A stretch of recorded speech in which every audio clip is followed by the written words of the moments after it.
असतील शेवटी मला एक मर्यादा पडते. मला ह्या तालुक्यामध्ये विकासाचं राजकारण करायचं आहे.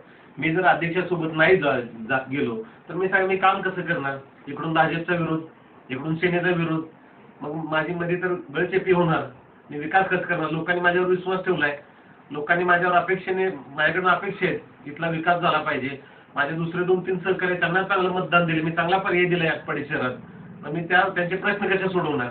शेवटी राजकारणामध्ये एखादं नेतृत्व पुढे येतं किंवा लोक विश्वास टाकतात तर त्यांच्याकडून अपेक्षा असते आणि माझ्याकडून लोकांच्या अपेक्षा आहेत की इथल्या लोकांचे चांगले प्रश्न सुटले पाहिजेत, इथला चांगला विकास झाला पाहिजे. त्यासाठी माननीय मी तानाजीराव पाटील अध्यक्ष त्यांचा हात धरलेला आहे. भविष्यात त्यांच्यासोबत आम्ही मिळून काम करू. राष्ट्रवादी काँग्रेस पार्टी आणि शिवसेना मिळून या तालुक्यामध्ये काम करू आणि हे फक्त विकासासाठी असणार आहे. झालं गेलं सगळं गंभीर मिळून. काल आम्ही ज्यावेळेस अध्यक्षांना भेटलो त्यावेळेस आम्ही त्यांना प्रश्न केला की अस्तित्वाच्या लढाईचा, तर ते म्हणले की त्यांनी अस्तित्व सिद्ध करून दाखवले. काय सांगाल, त्यांनी देखील अस्तित्व मान्य केलं? नाही, काय झालं, अध्यक्ष माझ्या वार्डामध्ये येऊन म्हटले होते त्यांचं अस्तित्व काय आहे. पण काय झालं होतं, आजपर्यंत आम्ही निवडणूक मी स्वतः कधी लढलोच नव्हतो मुळामध्ये. त्यामुळे त्यांना वाटत असेल कदाचित त्याच्या मागे काय नाही, जे निवडणूक लढले त्यांच्याच मागे पाठबळ आहे. पण आम्ही निवडणुकीला सामोरे गेलो, लोकांचा आम्हाला चांगला प्रतिसाद मिळाला. बरं, मी एकटाच नाही, जे माझे सहकारी उभा केले त्यांनाही चांगला प्रतिसाद मिळाला. त्यामुळे त्यांच्या लक्षात आलेलं आहे यांचं काहीतरी अस्तित्व आहे. त्यामुळे त्यांनी ठरवले आपण सोबत काम करूया, या शहरातील प्रश्नासाठी, इथल्या लोकांसाठी, इथल्या अडचणींसाठी आपण सोबत काम करायचं, अशा पद्धतीने ठरलं. आणि एकदम निस्वार्थी, कुठली मागणी झाली नाही, तेही म्हणले नाही मला तुला हे देतो, अमुक देतो, तमुक देतो, काहीच नाही. परंतु काम करायचं असेल, लक्षात घ्या, काम करायचं असेल, लोकांचे प्रश्न सोडवायचे असेल तर सत्ता पाहिजे आणि नगर विकास खातं त्यांच्याकडे आहे, इथले विद्यमान आमदार त्यांच्याकडे आहेत.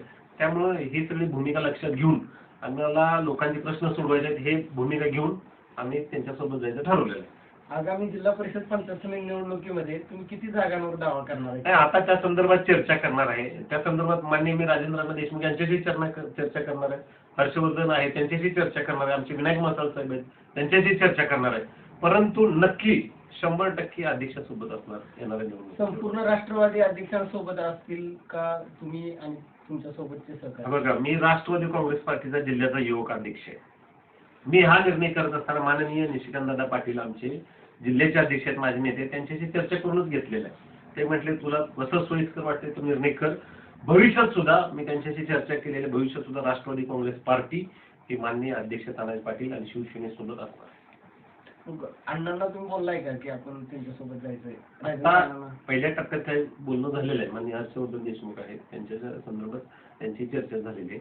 भविष्यामध्ये 1-2 दिवसात त्या गोष्टीचा तोडगा निघेल आणि चांगल्या पद्धतीचं राष्ट्रवादी काँग्रेस पार्टी आणि शिवसेना म्हणून या जिल्हा परिषद पंचायत समितीला आम्ही या तालुक्यात सामोरे जाऊ. नगरपंचायतच्या निवडणुकीमध्ये अण्णांची भूमिका वेगळी होती, तुमची भूमिका वेगळी होती. तीर्थ क्षेत्र विकास आघाडीच्या बाजूने होते, तुम्ही वेगळं भूमिका घेतली. आता तशीच वेगळी भूमिका असणार आहे तुमची? अजून अण्णा कुठे ऍक्टिव्ह मोडवर दिसत नाही. आता खरं हे तुम्ही विचारलेला प्रश्न खरं गंभीर आहे. पण कसं आहे दादा भाऊ, मला ज्यावेळेस ठरलं माननीय राजेंद्रनाथ तीर्थ विकास आघाडीला समर्थन करता येईल त्यावेळेस मी माझे ज्यांच्या पाठबळावर मी राजकारण करतो हे माझे सगळे जीवाभावाचे सहकारी आहेत, त्यांच्याशी आम्ही एका माझ्या फार्महाऊसवर मिटिंग घेतली आणि तिथे चर्चा केली, बाबा अशी अशी परिस्थिती आहे, अण्णांनी तिकडे समर्थन द्यायचं, आपण काय करायचं. त्यावेळेस माझ्या सर्व सहकाऱ्यांचं म्हणणं आलं काय असेल ते आपण आपल्या स्वतःच्या पाठबळावरती उभं राहायचं, आपल्या जीवावरती लढू. म्हणून आम्ही फक्त राष्ट्रवादी काँग्रेस पार्टी म्हणून स्वतंत्र लढायचं ठरवलं. त्यामुळे अण्णांनी तिकडे पाठिंबा दिला, पण आम्ही आमच्या स्वतःच्या हिमतीवरती जे काही माझे सहकारी आहेत त्यांना घेऊन चांगल्या पद्धतीने निवडणूक लढलो आणि लोकांनी समर्थन सुद्धा त्या चांगल्या पद्धतीने आम्हाला दिलेलं आहे.